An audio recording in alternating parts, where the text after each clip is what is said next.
നമസ്കാരം. എളുപ്പത്തിൽ ഒരു ബീഫ് കറി എങ്ങനെ തയ്യാറാക്കാമെന്നാണ് നമ്മൾ ഇന്ന് നോക്കാൻ പോകുന്നത്. Guys, my name is Shan Geo and welcome to the video. Beef curry ഉണ്ടാക്കുന്നതിനായി ഞാനിവിടെ കട്ട് ചെയ്ത് കഴുകി വൃത്തിയാക്കിയ 1 കിലോ ബീഫ് ഒരു പ്രഷർ കുക്കറിൽ എടുത്തിട്ടുണ്ട്. ഇനി ഇതിലേക്ക് മല്ലിപ്പൊടി 1 ടേബിൾ സ്പൂൺ, മുളകുപൊടി 1/2 ടേബിൾ സ്പൂൺ, മഞ്ഞൾപ്പൊടി 1/2 ടീസ്പൂൺ, അടുത്തതായിട്ട് വീട്ടിൽ പൊടിച്ചെടുത്ത home made garam masala 1 teaspoon. പലതരം കറികൾക്കായി ഉപയോഗിക്കാൻ പറ്റുന്ന നല്ലൊരു ഗരം മസാല എങ്ങനെ വീട്ടിൽ തയ്യാറാക്കാമെന്നുള്ളൊരു വീഡിയോ മുമ്പ് പോസ്റ്റ് ചെയ്തിട്ടുണ്ട്. അതിൻ്റെ ലിങ്ക് ഡിസ്ക്രിപ്ഷനിൽ കൊടുത്തേക്കാം. ഹോം മെയ്ഡ് ഗരം മസാല ഇല്ലെങ്കിൽ പകരം 2 ടീസ്പൂൺ മീറ്റ് മസാല ചേർത്താലും മതിയാകും.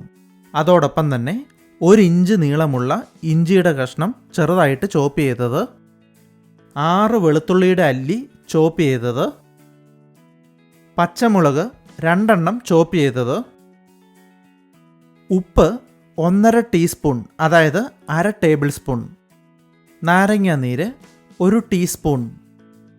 ഇത്രയും ഇൻഗ്രീഡിയൻസ് ചേർത്ത ശേഷം ഇതെല്ലാം നന്നായിട്ടൊന്ന് ഇളക്കി യോജിപ്പിക്കുക.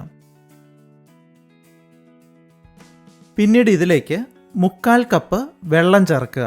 ഇത് കറി ആയതുകൊണ്ടാണ് നമ്മൾ വെള്ളം ചേർക്കുന്നത്, അല്ലെങ്കിൽ ബീഫ് വേവിക്കാൻ വെള്ളം ആവശ്യമില്ല.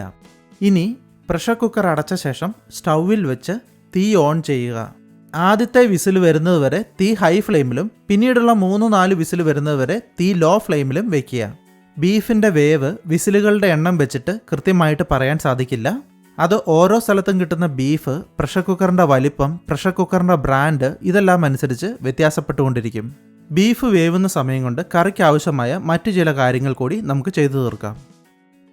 അതിനായിട്ടൊരു പാനിലോ കടായിലോ 3 ടേബിൾ സ്പൂൺ എണ്ണ ചൂടാക്കിയ ശേഷം അതിലേക്ക് 1 ഇഞ്ച് നീളമുള്ള ഇഞ്ചിയുടെ കഷ്ണം ചെറുതായിട്ട് ചോപ്പ് ചെയ്തത്, 6 വെളുത്തുള്ളിയുടെ അല്ലി ചോപ്പ് ചെയ്തതും ചേർത്ത് 5 സെക്കൻഡ് നേരം മാത്രം വളരെ പെട്ടെന്നൊന്ന് ഇളക്കുക.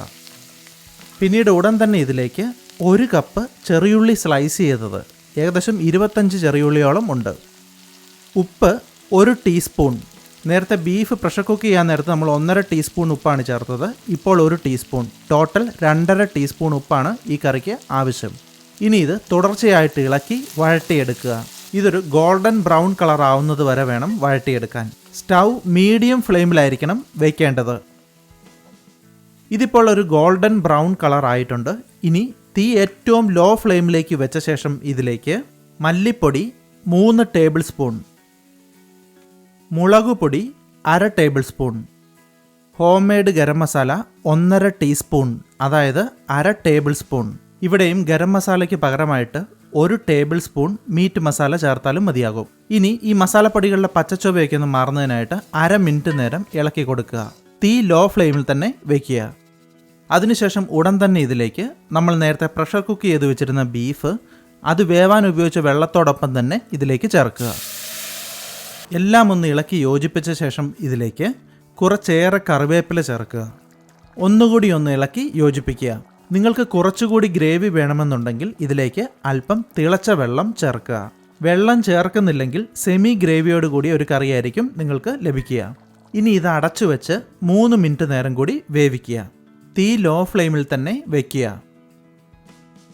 3 മിനിറ്റിന് ശേഷം തുറന്ന് ഇതിലേക്ക് ഫ്രഷായിട്ട് പൊടിച്ച കുരുമുളക് പൊടി 1/4 ടേബിൾ സ്പൂൺ ചേർക്കുക. എല്ലാം ഒന്ന് ഇളക്കി യോജിപ്പിച്ച ശേഷം തീ ഓഫ് ചെയ്യുക. ഗ്രേവി കൂടുതൽ വേണമെന്നുണ്ടെങ്കിൽ ഈ അവസരത്തിൽ ഇതിലേക്ക് തേങ്ങാപ്പാൽ ചേർത്തും നിങ്ങൾക്ക് ഗ്രേവി കൂട്ടാവുന്നതാണ്. വെള്ളം ചേർക്കുന്നതിനേക്കാൾ തേങ്ങാപ്പാൽ ചേർക്കുന്നതായിരിക്കും കൂടുതൽ ടേസ്റ്റ് ഉണ്ടാവുക. തേങ്ങാപ്പാലാണ് ചേർക്കുന്നതെങ്കിൽ തീ ഓഫ് ചെയ്യുന്നതിന് തൊട്ട് മുമ്പായിട്ട് ചേർക്കുക. തേങ്ങാപ്പാൽ ചേർത്ത് കഴിഞ്ഞ് തിളപ്പിക്കരുത്. എല്ലാവരും ഈ രീതിയിൽ ബീഫ് കറി ഒന്ന് തയ്യാറാക്കി നോക്കുമെന്ന് കരുതുന്നു. നിങ്ങളുടെ അഭിപ്രായങ്ങളും നിർദ്ദേശങ്ങളും ദയവായി താഴെ കമൻറ്റ് ചെയ്യുക. മറ്റൊരു വീഡിയോയുമായി വീണ്ടും കാണാം. Thanks for watching.